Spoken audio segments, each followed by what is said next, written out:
Well, hello. Today we are going to be talking about the staff. We're going to learn about two types of staffs in choir this year. The first kind is the treble staff, and the second kind is the bass staff.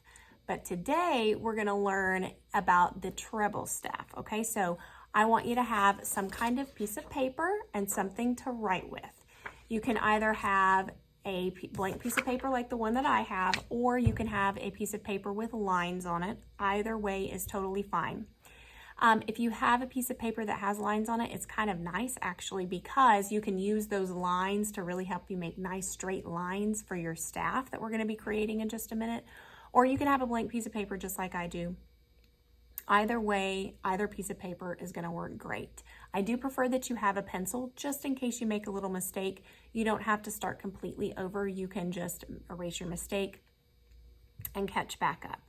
As I draw my staff on my paper, I want you drawing everything that I draw on your paper at the same time. Okay, so please follow along with what I'm doing. If I draw a line, you draw a line. If I write something down on my paper, I want you to write those things down. So if you're wondering to yourself, I wonder if I should write that down. If I wrote it down, you should write it down too, okay? Okay, so let's get started. I'm gonna move the camera so you can see what I'm writing, and then we'll get to work. All right, so let me move this down so you can see my paper.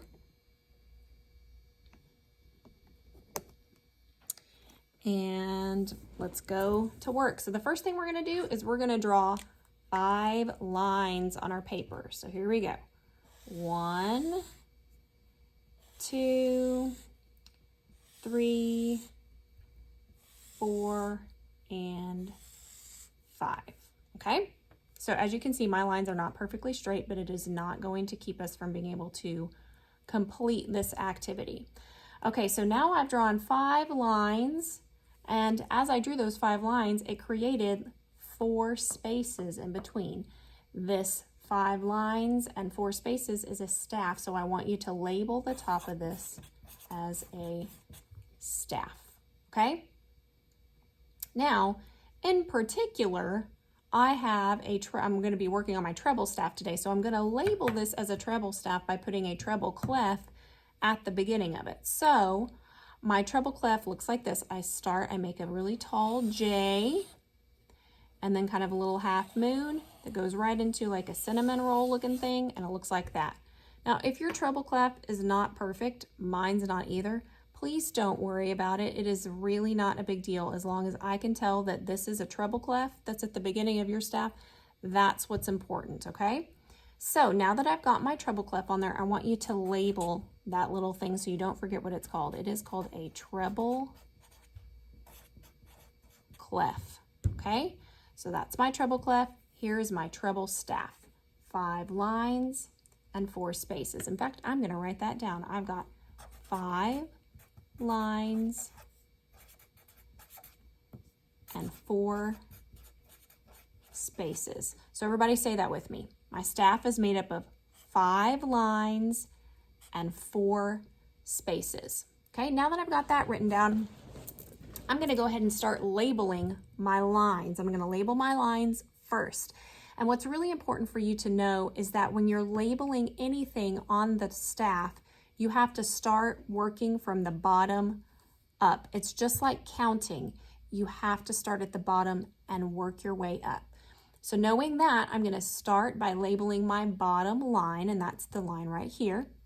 The bottom line of my staff is E. Now notice I drew my E right on top of the line, like the line's literally going smack dab through the middle of my E. And that's because any note that I draw on my staff as we start to learn music, any note that I draw on my staff that's on this bottom line, it's going to be called E. So I want it to be very clear to you that this line is E, and we're going to make it like super obvious by drawing the line or drawing the E directly on top of that line. Okay, so there's my E. Now I'm going to go up to my second line right here. My second line is called G, and again you can see I drew that G right on top of that line because I know that anything that's going to be drawn on this line is going to be called G. My third line is called B, So I'm going to draw that B right on the middle of my line.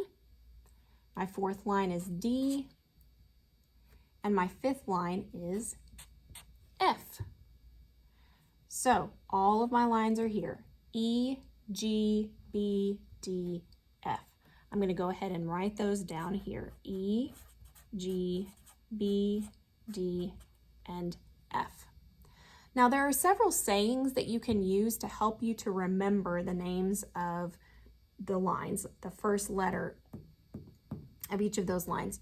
So one of the little sentences that I learned when I was a little girl learning piano was, every good boy does fine. So you can see that sentence, every single word in that sentence, the letter mimics the letter on the staff. So E, every, G, good, B, boy, D, does, F, fine. E, G, B, D, F. Now, there are some other more fun sayings that I've learned as I started teaching. One of them is, even George Bush drives fast. And there's another one, Elvis's guitar broke down Friday. Okay, so there's all these fun sayings, whichever one works for you, whichever one you like the best, that helps you to remember that the lines are E, G, B, D, F. That's what I want you to use to help you to remember, okay? Now we're gonna move on and we're gonna label our spaces next, okay? So my first space is right here in between the first two lines. And remember, I'm gonna start at the bottom. My first space is at the bottom because I always have to start from the bottom and work my way up. So my bottom space is F. And you'll see that I drew my F right there in the middle of that space because any note that's going to be on this space right here is going to be called F. So I'm going to put the letter where my note would be. And I'm drawing my space names in a different color just because I want it to stand out to you a little bit, the difference between my lines and my spaces. So my first space is F. Move on up to my second space. It is A. And again, I drew my A right in the middle of that space. My third space is C. And my fourth space is E. F, A, C, E. I'm going to write those right here. F, A, C, and E. And the nice thing about the spaces, you don't have to remember a little saying to help you remember these letters because they spell face.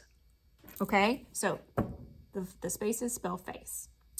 So now let's go through our staff and let's check this really cool little thing that happens with our staff. So here we go. Look at this with me.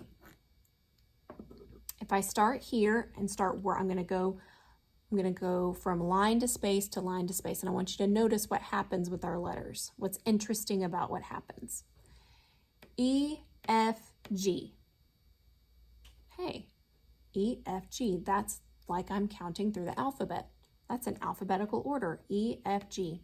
Even though I started on E, which is not the beginning of the alphabet, E, F, and G, that's still an alphabetical order. Now what happens after I get to G is I go back to A. Okay, so now let's continue moving through my staff. A, B, C, D, E, F. Well, that's definitely an alphabetical order. A, B, C, D, E, F.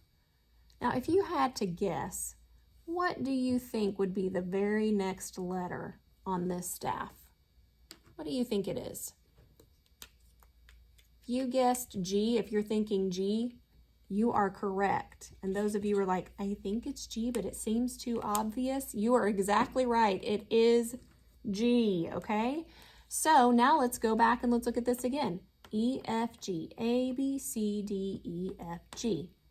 What do you think the next letter would be? Well, here I had G, and my next letter was A. So if my note here is G, my next letter would also be, ding, ding, ding, it would be A. So I'm going to go down here. That's how my musical alphabet works. So I'm going to go down here and I'm going to write out my musical alphabet. It is made up of 7 letters. A, B, C, D, E, F, G, A, B, C, D, E, F, G, and so on. A, B, C, D, E, F, G. Okay, you get the picture. All right, so that's how my musical alphabet works. So let's recap really, really quickly. Today we learned about the staff. The staff is made up of 5 lines and 4 spaces. My 5 lines are E, G, B, D, and F, as you can see right here. And my 4 spaces are F, A, C, and E. Remember, there's a little saying, there are several sayings you can use to help you to remember the order of the lines of the treble staff. They are, every good boy does fine, or even George Bush drives fast, or Elvis's guitar broke down Friday. And then the spaces are pretty easy for us to remember because they spell face. All right, so we learned those things. We learned that this little doodad right here is called a treble clef, and it tells us that this is a treble staff. We also learned that when you're writing things on the staff, you have to start at the bottom and work your way up. So the bottom line is down, or the first line is at the bottom. The 5th line is at the top. The first space is at the bottom. The 4th space is at the top. And that, my friends, is how the treble staff works. Good job working on your treble staff today, guys. Remember, 5 lines, 4 spaces makes up the staff. That's what we're going to start using whenever we sight read. You are going to be experts on how to read notes on that staff, okay? So don't forget to get your assignment turned in to Canvas. I hope you followed along with everything that I did so that you can get that assignment turned in to me. And I will see you guys next time. Bye-bye.